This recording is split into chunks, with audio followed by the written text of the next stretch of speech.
رضي الله عنه وعلى مجهر عدله لهجرته عمر رضي الله عنه وعلى ذي النورين لهجرته عثمان رضي الله وعلى بابها لهجرته علي كرم الله وجهه وعلى آله وأصحابه وأولاده وأزواجه وذرياته وأهل بيته وأمته أجمعين صلوا عليه وسلموا تسليما اللهم صل على سيدنا مولانا محمد وعلى آله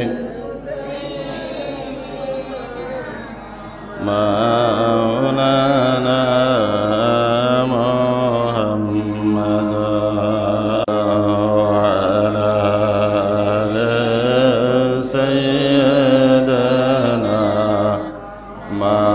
مولانا محمد اللهم صل على سيدنا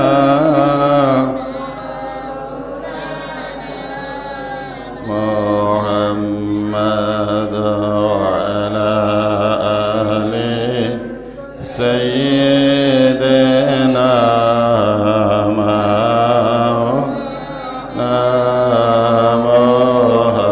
محمد اللهم صل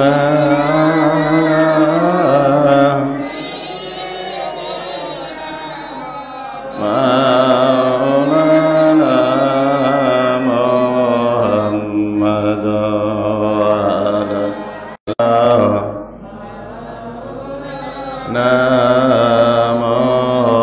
محمد اللهم صل على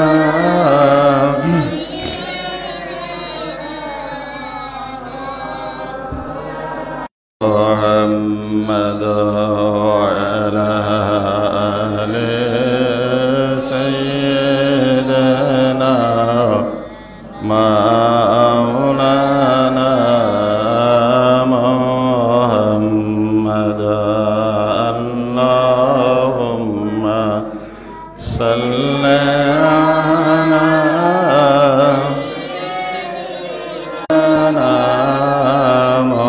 محمد وعلى آل سيدنا مولانا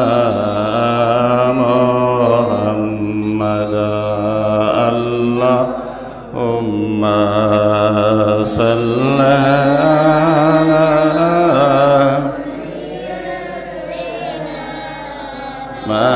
مولانا محمد وعلى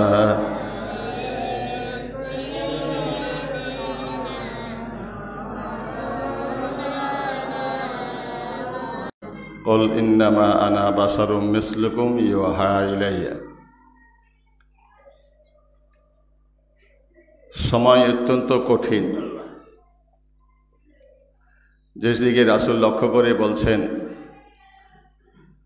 আমার উম্মত গুনাহ করবে খারাপ কাজ করবে অপরাধ করবে এতে আমি বিচলিত না কিন্তু সবচেয়ে দুঃখের বিষয় হলো আমার উম্মত আমাকে নিয়ে বাজগলা যা আমরা বাস্তবে দেখতেছি যে রাসূল সাল্লাল্লাহু আলাইহি ওয়াসাল্লাম 12 বছর বয়সী মতান্তরে 10 বছর বয়সী দাদা আব্দুল মুত্তালিব সহ খানা কাবা তৈরির কাজে হাত দিলেন। সকলে পাথর আনতেছে হুজুর সাল্লাল্লাহু আলাইহি ওয়াসাল্লামের সাথে, দাদার সাথে, চাচার সাথে পাথর নিতেছেন, কেউ মাথায়, কেউ কাঁধে করে। অনেকে হুজুরের বয়সে, অনেকে উলঙ্গ অবস্থা, কাপড়টা মাথায় দিয়া যেন বিয়া বাঁধে। দেখে না ছোটো ছোটো ছেলেরা মাটি টানে বা কিছু টানতে নিজের কাপড় খুলে এটারে মাথায় বাঁধে। আর আয়ামে জাহেলিয়াতে তো এমন ছিল, তারা বলতে লজ্জা হয়, খানা কাবা তো অফ করতো উলঙ্গ অবস্থা, উলঙ্গ অবস্থা খানা কাবা তো অফ করতো।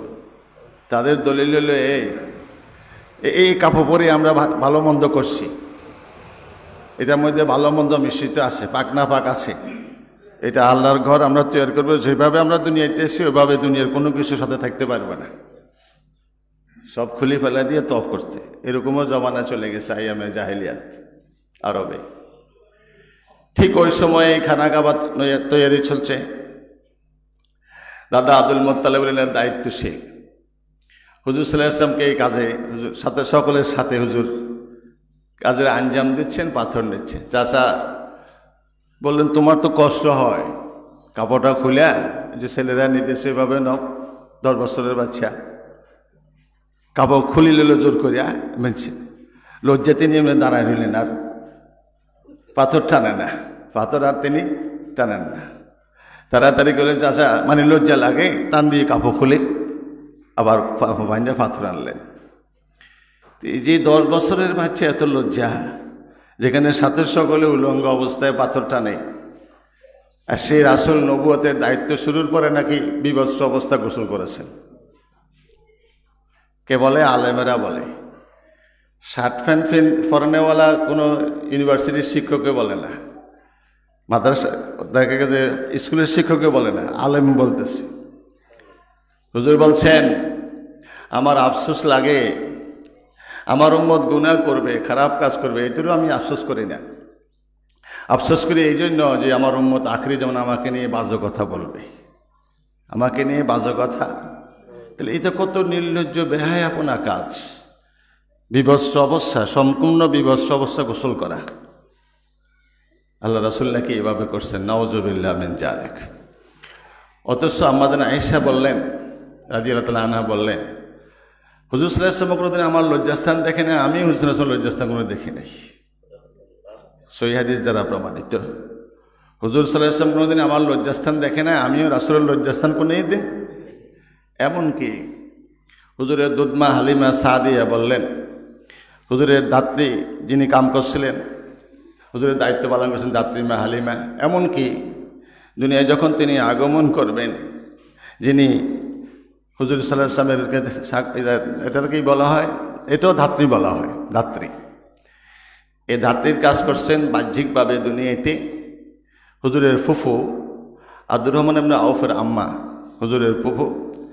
তিনি বললেন, এই বাচ্চা যখন আগমন করলেন, সেজদারত অবস্থায় দুনিয়াতে আগমন করলো, সেজদা। সকল বাচ্চারা চিতেই আসে, এই বাচ্চা সেজদারত অবস্থা আসছে, এবং সকল বাচ্চারা কাঁদে। আমি দেখলাম বাচ্চা কাঁদে না, বাচ্চা উপরে এভাবে আছেন, হঠাৎ দেখলাম এই আঙ্গুল, লা ইলাহা ইল্লাল্লাহ ইন্নী রাসূলুল্লাহ, মতান্তরে আশহাদু আল্লা ইলাহা ইল্লাল্লাহ ইন্নী রাসূলুল্লাহ। বললেন যে আমি সাক্ষ্য দিচ্ছি আল্লাহ ছাড়া দ্বিতীয় কোনো মাবুদ নাই, নিশ্চয়ই আমি আল্লাহ রাসূল, নিজকে দেখাইতেছেন। তিনি আশ্চর্য হয়ে গেলেন। বাচ্চা দুনিয়াতে আসার সাথে সাথে ঘরের যে বাহ্যিক বাতিটা ছিল, বাতি ধপ করে বাতি নিভে গেল, আর এই বাচ্চার আলোতে তামাম ঘর আলোকিত হয়ে গিয়েছিল। চিন্তা করেছেন? তিনি চিন্তা করেন এইটা কি? অস্থির হয়ে তিনি টান দিয়ে বাচ্চাকে কোলে নিলেন, দেখলেন ঠোঁট লড়তেছে, ঠোঁট লড়তেছে। কাছে আনে আওয়াজটা শুনলেন, আওয়াজ আসতেছে রব্বি হাবলি উম্মতি উম্মতি করে আওয়াজ আসতেছে, আওয়াজ আসতেছে রব্বি হাবলি উম্মতি উম্মতি আওয়াজ আসতেছে। চিন্তা করলেন এইটা কেমন কি জিনিস, কি মানুষটা অন্য কিছু, আর ছেলে না মেয়ে দেখার জন্য আমরা সকলে, বাচ্চা দুনিয়াতে আসবে আকাঙ্ক্ষিত, বাপ দাদা নানা সকলে আকাঙ্ক্ষিত। যখন এই বাচ্চা আসে, সুসংবাদ, ছেলে হয়েছে মেয়ে হয়েছে, এটা সুসংবাদ। কিভাবে বুঝলো? আলামত।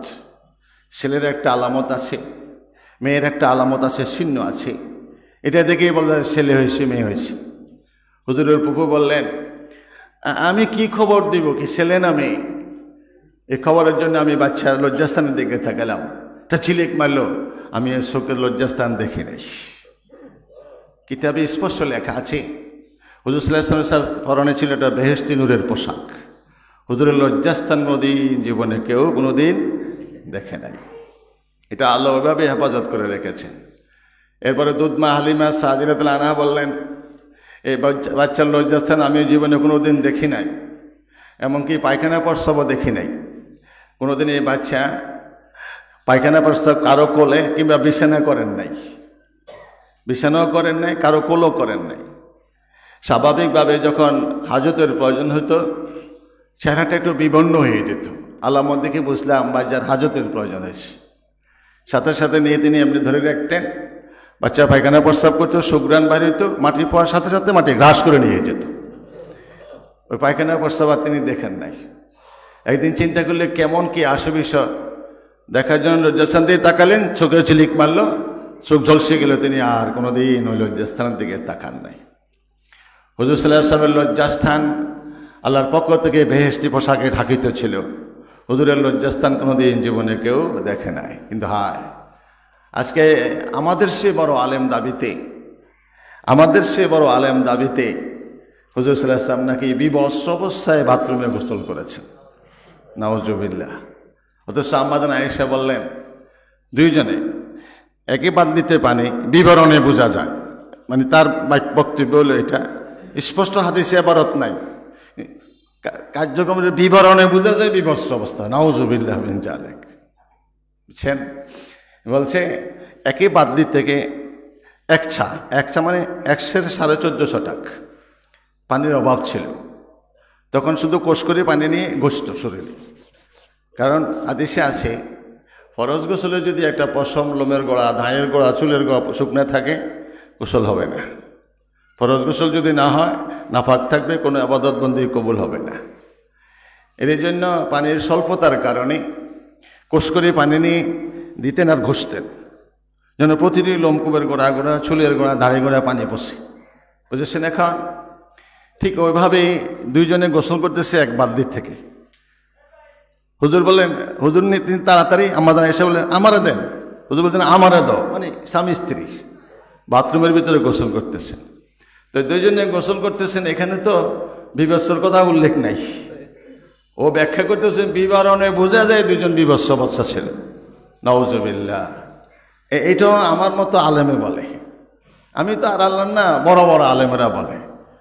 হুজুর আফসোস করে বলছেন, আমার আফসোস লাগে, আমার উম্মত গুনাহ করবে, অপরাধ করবে, অন্যায় করবে, এই জন্য আমি আফসোস করি না। আমি আফসোস করি শেষ জমানায় আমার উম্মত আমাকে নিয়ে বাজে কথা বলবে।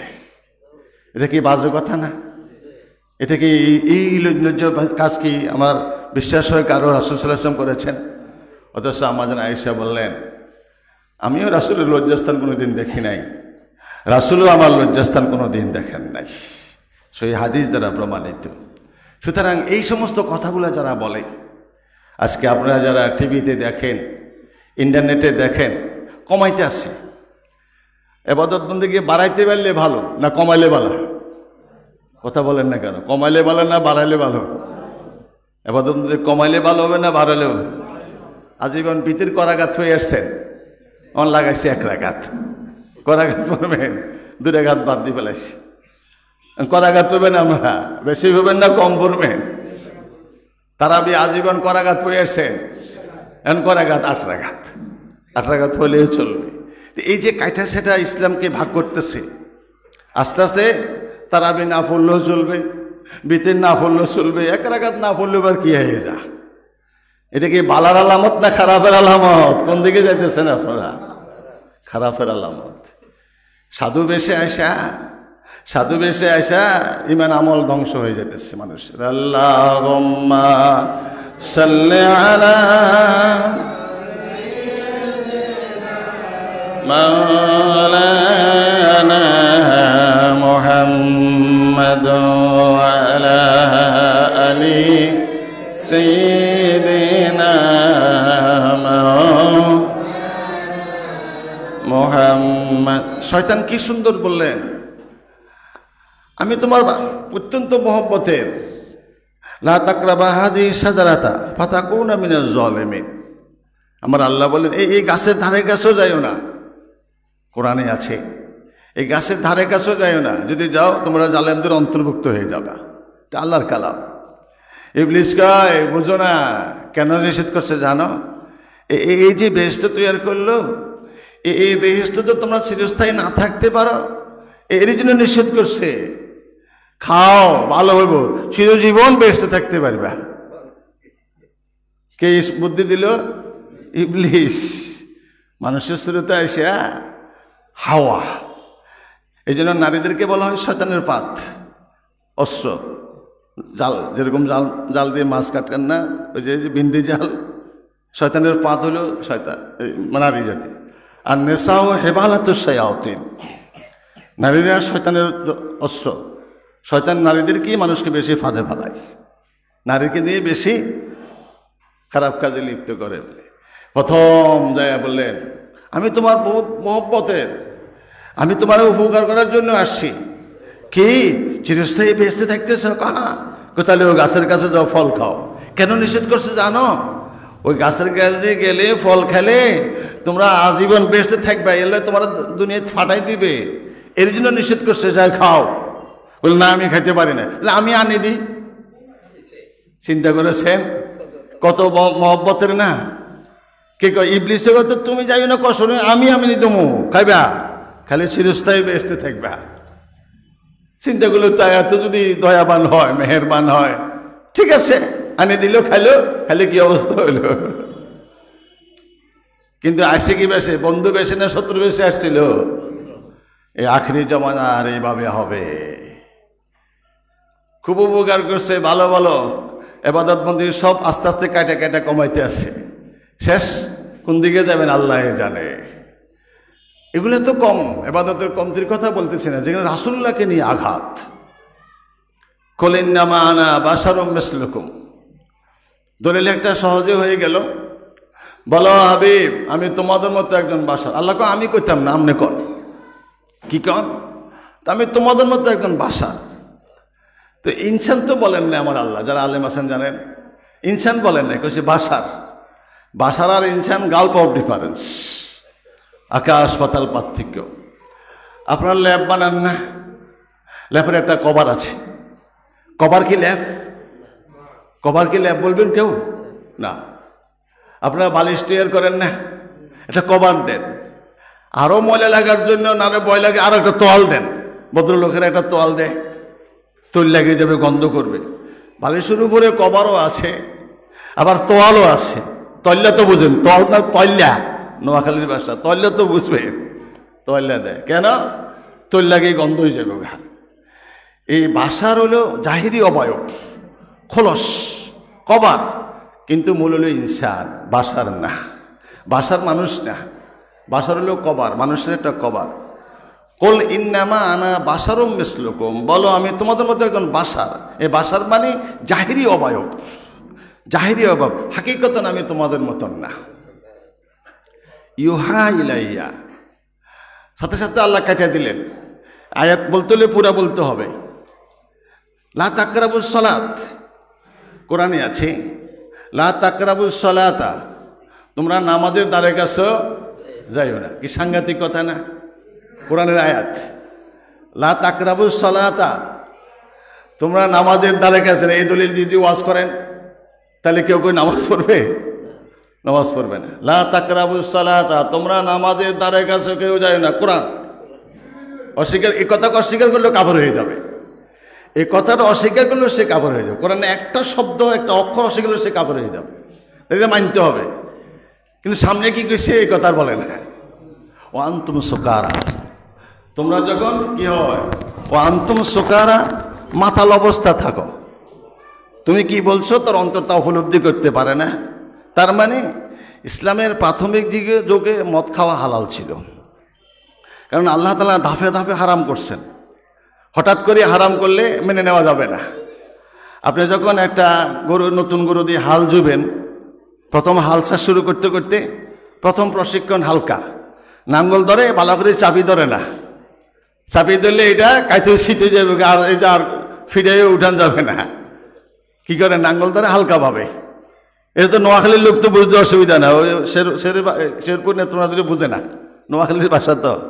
নাঙ্গল তো সকলে বুঝে। নাঙ্গল যখন নতুন গরু দিয়ে হাল জোয়েন তখন কি সাফি ধরেন কুড়ি না? কেন? হালকা, আস্তে আস্তে আস্তে আস্তে স্বাভাবিকভাবে। হঠাৎ করে যদি চাপ দিয়ে আটকাই দেওয়া হয় এটা টানবে না, শীতে হয়ে যাবে। আর এটার জীবন হলে ফিরে উঠাল প্রশিক্ষণ আস্তে আস্তে। এর জন্য ইসলামের প্রশিক্ষণ এভাবে আস্তে আস্তে। প্রথম নাঙ্গলের কুটি হালকা ধরা হয়, এবার আরটু স্বাভাবিকভাবে, এবারে পুরা আস্তে আস্তে তার প্রশিক্ষণ হয়ে যায়। সে তখন আর নাঙ্গলের কুটি থুয়ে জঙ্গল দিয়ে লাফালাফি ফেলাইয়া লাফালাফি করে না। ইসলাম একটা সুন্দর শান্তির ধর্ম। একটা মদের অভ্যাস, তখন আপনারা যখন বিয়ে দেন, বন্ধু আসছে একটা বিড়ি দিই, এটা একখালি পান খাওয়ায়, তখন মদ দিয়ে আপ্যায়ন করা হইতো। আমি জাহিলিয়াত সবচেয়ে নিকৃষ্ট ছিল ওই জায়গা। এই জন্য উৎকৃষ্ট নবী, বাংলা বুঝুন তো, সংক্ষিপ্ত কথা। পৃথিবীর মধ্যে সবচেয়ে নিকৃষ্ট ছিল স্থানটা, যেখানে মায়ের সাথে, বোনের সাথে, মেয়ের সাথে পশুর মতো চলাফেরা করত, বরবাদী জীবন। সেখানে উৎকৃষ্ট নবী দিয়ে ওই স্থানকে সারা পৃথিবীর মধ্যে এখন শ্রেষ্ঠ করে দিয়েছেন, বুঝেছেন? উৎকৃষ্ট নবীর ছড়ায় সারা বিশ্বের মধ্যে শ্রেষ্ঠ স্থান মক্কা, মদিনা। কিন্তু আইয়ামে জাহিলিয়াতে পৃথিবীর সবচেয়ে নিকৃষ্ট বর্বর জাতি ছিল তারা, বুঝেছেন? মদ দিয়ে আপ্যায়ন করত, মদ দিয়ে মেহমানদারি করত প্রত্যেকের ঘরে ঘরে। এখন এই মদ যদি হঠাৎ করে হারাম করে দেওয়া হয়, তাহলে অভ্যাসগতভাবে একটা নেশা আছে, তারা পারবে না। তাহলে হারাম যদি হালাল মনে খায়, কাফের হয়ে যাবে। আল্লাহ আগে পর সব কিছু জানেন, কি হবে না হবে কি আল্লাহ জানেন, কেন আছে না? এই জাতি ঠিক থাকতে পারবে না, হারাম করার পরে খাইবে, হারাম করার পরে যদি সে হালাল বলে খায়, সে কাফের হয়ে যাবে, সাবেক আবার কাফের হয়ে যাবে। এর জন্য আল্লাহ তাআলা স্বাভাবিকভাবে প্রথম কি করলেন? মদ খাও, তবে এটা খারাপের চেয়ে বালার চেয়ে খারাপ দিক বেশি, এবার বলে দিলেন। হ্যাঁ, এবার এরপরে কি আস্তে আস্তে এসে খাও, কিন্তু নামাজের সময় খাইও না। নামাজের সময় লা তাকরাবুস সালাতা ওয়া আনতুম সুকারা। ইয়া আল হাবিবকে ওয়ায়াসআলুনাকা আনিল খামরি ওয়াল মাইসির কুল ফীহিমা ইসমুন কাবীরুন ওয়া মানাফিউ লিন-নাস ওয়া ইসমুহুমা আকবারু মিন নাফইহিমা। হাবিব, এরা আপনাকে মদের সম্বন্ধে জিজ্ঞাসা করে, খাইতেছে খায়, কিন্তু তারা দেখতেছে আলামত বেশি ভালো না। মদ খাইতেছে ঠিকই, তারাও দেখতেছে এটা বেশি ভালো জিনিস না, খারাপের চেয়ে ভালো কম। তা আল্লাহর কাছে রাসূলের কাছে, হুজুর আমরা তো খাইতেছি খাইতেছি, এখন কি করতাম? খাইতেছি খাই আসতেছি খাই। তো আল্লাহ কয়, আয়া হাবিব ওয়ায়াসআলুনাকা আনিল খামরি ওয়াল মাইসির কুল ফীহিমা ইসমুন কাবীরুন ওয়া মানাফিউ লিন-নাস। আপনি বলে দেন এটা হারাম করি না, কিন্তু জেনে দেখো এটা ভালার চেয়ে খারাপ দিক বেশি, খারাপ চেয়ে ভালার চেয়ে খারাপ দিক। এই কথা বলার সাথে সাথে অধিকাংশ সাহাবীরা বাদ দিয়ে দিলেন, কিন্তু যেখানে আল্লাহকে এখানে খারাপ জিনিস বেশি, এটা আমরা পরিহার করব। এরপরও কিছু কিছু সাহাবীরা, কারণ এখন তো হারাম করে নাই, খাইছেন। মাগরিবের নামাজের হবে আব্দুর রহমান ইবনে আউফ রাদিয়াল্লাহু তাআলা আনহুর বাড়িতে সাহাবীরা দাওয়াত খেলেন। আসরের পরে খাওয়া দাওয়া শেষ করি, আসরের টাইম শেষ, মাগরিবের টাইমে যখন খালো, ওই যে একটা অ্যাকশান, নামাজে দাঁড়াইয়া আব্দুর রহমান ইবনে আউফ রাদিয়াল্লাহু তাআলা কুলিয়ার মধ্যে একটু ভুল করে ফেলেন। নাউজুবিল্লাহ, মাতলামি বলা যাবে না, বেয়াদবি হবে। মাতলামি বলবেন, বেয়াদব।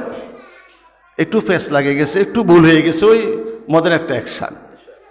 তখন আল্লাহ বলেন, ইয়া লা তাকরাবুস সালাতা ওয়া আনতুম সুকারা, তোমরা নামাজের কাছে যাইও না যখন তোমাদের অন্তর মাথাটা একটু ব্রেন একটু ভালো মন্দ কি কেউ বুঝছো না, ওই সময় তোমরা নামাজের ধারে কাছেও যাইও না। চিন্তা করেছেন?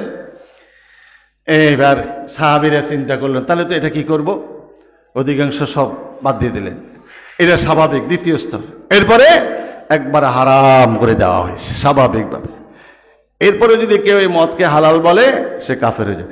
এখন কেউ যদি শুধু এই আয়াতটুকু ওয়াজ করে, ইয়া লা তাকরাবুস সালাত,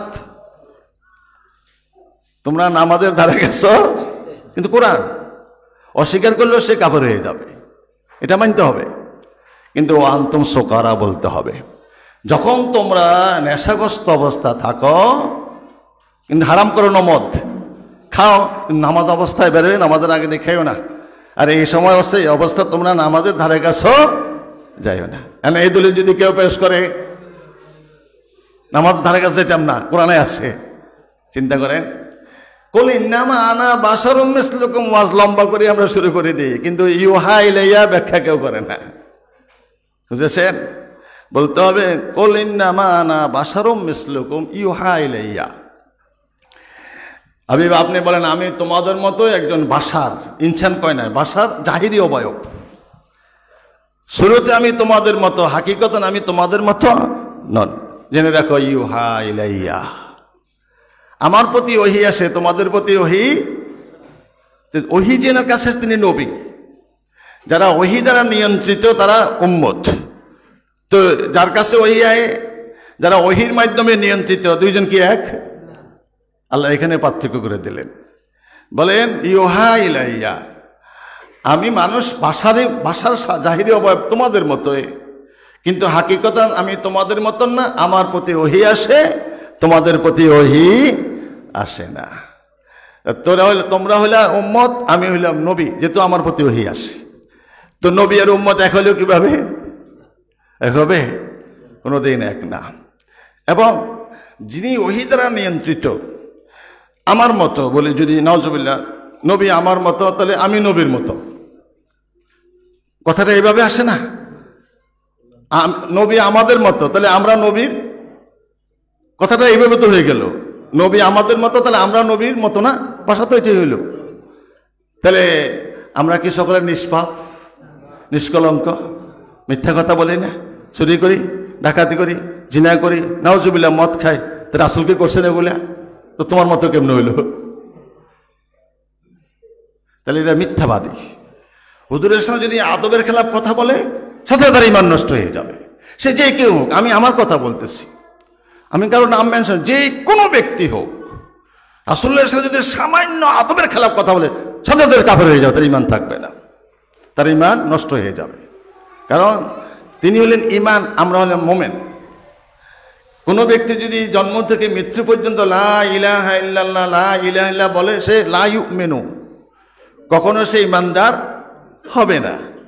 যখন বলবেন লা ইলাহা ইল্লাল্লাহ মুহাম্মাদুর রাসূলুল্লাহ সাল্লাল্লাহু আলাইহি ওয়াসাল্লাম, কাদ ইউমিনু, কাদ শব্দ ব্যবহার আছে কিতাবে, কাদ অবশ্য সে ঈমানদার, অবশ্য সে ঈমানদার। তাহলে যার প্রতি আমি বিশ্বাস স্থাপন করি, ঈমানদার হইলাম, তিনি আর আমি এক হইলাম, তিনি হলেন ঈমান, আমি হইলাম মোমেন। ঈমান আনার পরে কি বলা হয়? মোমেন। তা যার প্রতি ঈমান আনি মোমেন হইলাম, তিনি হলেন ঈমান, আমি হইলাম মোমেন। কথা বুঝেছেন এখন? তাহলে তিনি আর আমি এক কিভাবে হইলাম? সুতরাং ইনশাল্লাহ আল্লাহ বাসালে, যদি হায়াতে বাসে আরো আলোচনা চলবে ইনশাল্লাহ। যারা কাবলা জবাব না চারাঘাত করে নেন।